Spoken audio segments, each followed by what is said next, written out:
নাহমাদুহু ওয়া নুসাল্লি আলা রাসূলিহিল কারীম, আম্মা বাদ। আমার প্রিয় তরুণ ভাই ও বোনেরা, আজকে আপনাদের সাথে কোনো গল্প করতে আসিনি, কোনো সিরিয়াস আলোচনাও করতে আসিনি। আজ একটু মন থেকে কথা বলতে এসেছি। আপনার এই সুন্দর মনটার মুখোমুখি হতে এসেছি। একটু চারপাশের দিকে তাকান তো, আজ আমরা কোথায় দাঁড়িয়ে আছি? আমাদের এই তারুণ্য, আমাদের এই যৌবন, যা হওয়া উচিত ছিল পৃথিবীর সবচেয়ে সুন্দর, সবচেয়ে পবিত্র আর শক্তিশালী একটা সময়, আজ তা কোন অন্ধকারে তলিয়ে যাচ্ছে। আমরা আজ এমন এক জামানায় বাস করছি যেখানে পাপ করাটা এত সহজ এবং নেক কাজ করাটা অত্যন্ত কঠিন হয়ে পড়েছে।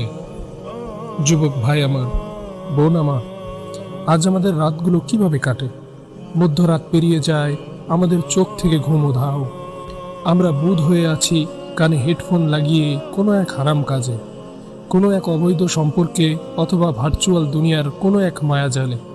যে রাতটা দেওয়া হয়েছিল আল্লাহ তাআলার দরবারে চোখে পানি ফেলে শান্তি খোঁজার জন্য, সেই রাতটাকে আমরা পার করছি গুনাহের সাগরে ডুব দিয়ে।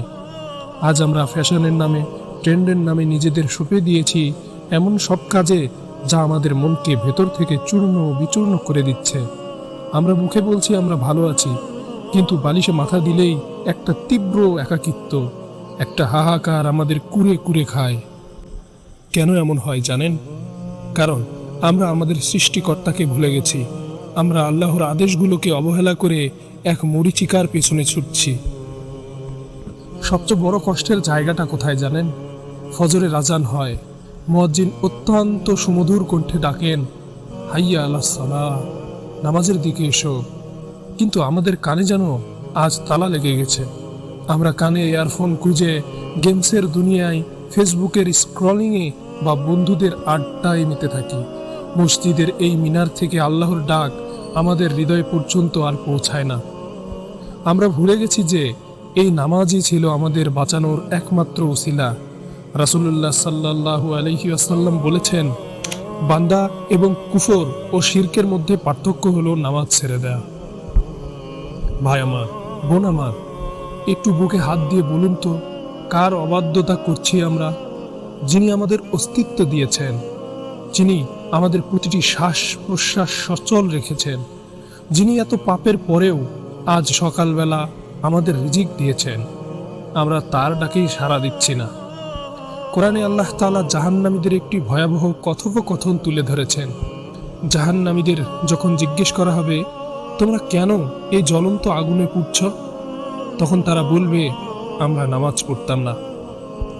ভাই আমার, যে নামাজ না পড়ার কারণে মানুষ জাহান্নামের আগুনে জ্বলবে, সেই নামাজটাকে আমরা কত সহজে, কত অবহেলায় ছেড়ে দিচ্ছি। আমরা ভাবছি এখনই তো বয়স হয়নি, বুড়ো বয়সে তওবা করে নামাজি হয়ে যাব। কিন্তু আপনি কি নিশ্চিত যে আগামীকালের সূর্যটা আপনি দেখতে পারবেন? এই যে ভিডিওটা দেখছেন, এটা শেষ করার আগেই যদি মালাকুল মউত চলে আসে, তখন কি জবাব দেবেন আল্লাহর কাছে? আজকের জামানায় যুব সমাজকে ধ্বংস করার সবচেয়ে বড় হাতিয়ার হয়ে দাঁড়িয়েছে অবৈধ সম্পর্ক। ভালোবাসার সুন্দর নাম দিয়ে আমরা আজ জেনায় লিপ্ত হচ্ছি। কেউ হয়তো চোখের জেনা করছি, কেউ কানের জেনা করছি, আর কেউ সরাসরি নিজেকে ধ্বংসের মুখে ঠেলে দিচ্ছি। কিন্তু বোন আমার, যে ছেলেটি আপনাকে বিয়ের আগে আল্লাহর অবাধ্য হয়ে ভালোবাসার নাটক দেখাচ্ছে, সে কি সত্যিই আপনাকে সম্মান করে? যে ভাইটি একটি মেয়ের জীবনের পবিত্রতা নষ্ট করছে, আপনি কি চান আপনার নিজের বোনের সাথেও এমনটা হোক?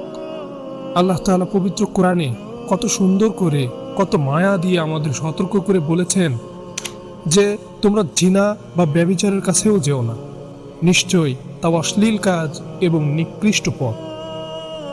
আজ আমরা নেশার জগতে ডুবে আছি। টিকটক রিলসের সস্তা জনপ্রিয়তার জন্য নিজেদের ইজ্জত বিলিয়ে দিচ্ছি। সুদের টাকায় ক্যারিয়ার গড়ছি, ভাবছি এটাই হয়তো আধুনিকতা। কিন্তু হৃদয়ের গভীরে কি একটু শান্তি আছে? শান্তি নেই। কারণ আল্লাহ তাআলার অবাধ্য হয়ে কখনো অন্তরে শান্তি পাওয়া যায় না। আমার কলিজার টুকরো তরুণ ভাই ও বোনেরা, এতক্ষণ যা বললাম তা আপনাদের ছোট করার জন্য নয়, আপনাদের মন ভাঙার জন্য নয়, আপনাদের প্রতি তীব্র মহব্বত আর ভালোবাসা থেকেই বলছি।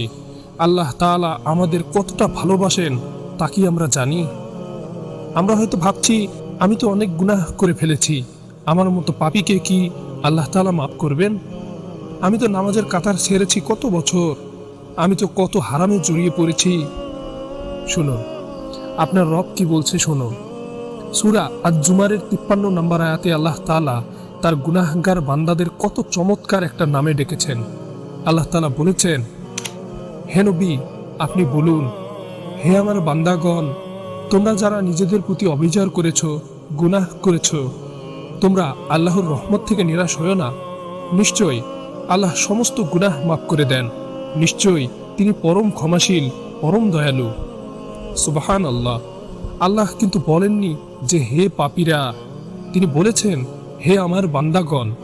এত গুনাহের পরেও আল্লাহ আপনাকে আমার বান্দা বলে ডেকেছেন। তিনি আপনাকে এখনো ভালোবাসেন, তিনি চান আপনি ফিরে আসুন। হাদিসে কুদসিতে এসেছে, আল্লাহর রাসূল সাল্লাল্লাহু আলাইহি ওয়াসাল্লাম বলেছেন, আল্লাহ তাআলা ঘোষণা করেন, হে আদম সন্তান, তুমি যদি আকাশ সমান গুনাহ নিয়ে আমার কাছে ফিরে এসো এবং আমার সাথে কাউকে শরীক না করো, তাহলে ক্ষমা চাও, আমি ওই আকাশ পরিমাণ গুনাহ নিয়েই তোমাকে ক্ষমা করে দেব। প্রিয় ভাই, প্রিয় বোন, যৌবনের এই সময়টা চিরকাল থাকবে না। এই সুন্দর চেহারা, এই টান টান চামড়া, এই শক্তি একদিন সব মাটির নিচে মিশে যাবে। আজই সিদ্ধান্ত নিন। শয়তান আপনাকে বলবে কাল থেকে ভালো হয়ে যেও, কিন্তু সেই কাল হয়তো আর কখনো আসবে না। রাসূলুল্লাহ সাল্লাল্লাহু আলাইহি ওয়াসাল্লাম বলেছেন, কিয়ামতের কঠিন ময়দানে যখন আল্লাহর আরশের ছায়া ছাড়া আর কোন ছায়া থাকবে না, তখন 7 শ্রেণীর মানুষ সেই ছায়াতলে আশ্রয় পাবে। তবে এর মধ্যে অন্যতম হলো সেই যুবক যার যৌবনকাল কেটেছে আল্লাহর ইবাদতের মধ্য দিয়ে। প্রিয় ভাই, আসুন না আমরাও সেই সৌভাগ্যবান যুবকদের দলভুক্ত হই। আসুন আজ চোখ থেকে দুফোঁটা পানি ফেলে আল্লাহর কাছে বলি, ইয়া রব, আমি অনেক ভুল করেছি, অনেক হারামে জড়িয়েছি, তোমার নামাজ ছেড়েছি, কিন্তু আজ আমি তোমার দুয়ারে ফিরে এসেছি, তুমি আমাকে ফিরিয়ে দিও না। মনে রাখবেন, আল্লাহর জন্য যে ব্যক্তি কোনো হারাম জিনিস ছেড়ে দেয়, আল্লাহ তাআলা তাকে তার চেয়েও উত্তম এবং পবিত্র কিছু দান করেন। আল্লাহ তাআলা আমাদের সবাইকে সহি বুঝ দান করুন এবং আমাদের এই জীবনকে, এই যৌবনকে দিনের জন্য কবুল করুন এবং আমাদের সমস্ত গুনাহ খাতা মাফ করে দিয়ে তার প্রিয় বান্দা হিসেবে কবুল করুন। আমিন।